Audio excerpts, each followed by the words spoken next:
Tori with the Fraser History Museum, and I am here with Chef Chris at Crushed Ice Catering.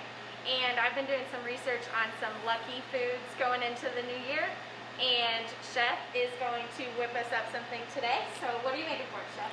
Oh, I'm going to be making cornbread. This is a recipe that I developed back home in New York, and I've since perfected it traveling down south. I'm going to go ahead and start. Here we have some Weisenberg cornmeal, and that's fine ground. It's about 2 cups here. I'm going to start off with all the dry ingredients and then work with the wet. We got 2 cups of AP flour. Got 1 cup of granulated sugar. Alright. And 2 tablespoons of baking powder. And I'm just going to mix all that together here.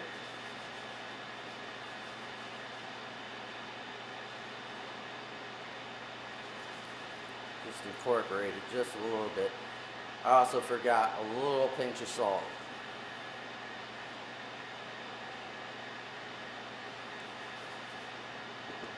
Once we've got our dry ingredients incorporated there, I'm going to go ahead and kind of go to semi-wet, if you will. Here I have unsalted butter, and what I like to do with this is, traveling a little bit. I noticed that the cornbread gets a little bit dry, so what I did to remedy that was take whole butter, chop that up a little bit, small dice, so while it's baking, it melts into the bread while it's baking. So we're going to go ahead and add that. It's about 1 cup, a little over 1/4 pound there. And I like to use whole corn. That's straight off the cob. It just adds a little bit more to it, textures and just flavors. Next, I like to put jalapeno. It spices it up. It adds a little bit of smokiness to it. It's just a great flavor to add to it. Small dice that and make sure to remove the seeds and the ribs out of there, just so it's not bitter. I'm going to add 2 eggs here, 2 whole eggs. And this is about a solid cup of sour cream. It just adds a little more richness, more fat.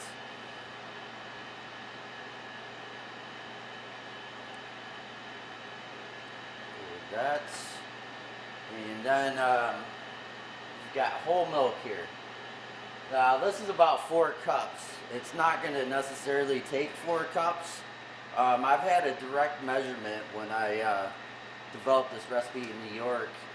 However, it seems like the farther south that I've traveled, it seems to take a little bit more milk. I don't know if it's the elevation. I'm sure that's probably it. So I'm going to start off with 4 cups, and then I'm going to kind of eyeball it to see where it gets me. And the best method for mixing, what I've found, is just using your hand. If you try to do this with a whisk, all the butter and all that other stuff, it doesn't like to incorporate as much. So I've got about 2.5, 3 cups going on in there. I'm just going to mix that together here. And that's looking to be exactly what I want it to be as far as consistency. So I want it to be a little bit loose, but not too loose to where it's just kind of runny.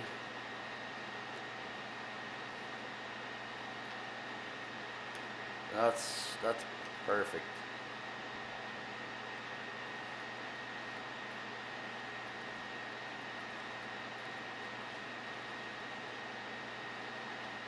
Now up north, I would probably go ahead and throw this into just a normal half pan or a baking pan. But since we are down south, I'm going to go ahead and throw it in the skillet. I've got a nice skillet here greased up.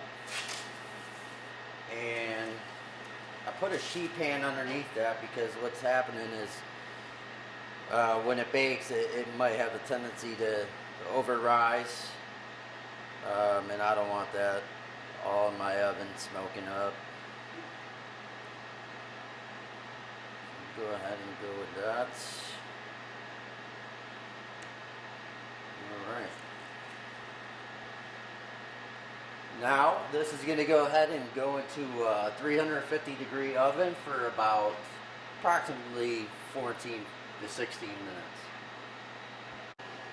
All right, Chef. Well, your cornbread looks great. Do you have any New Year's traditions? Are you going to be making some cornbread with your family? Probably this year I will in fact make some cornbread.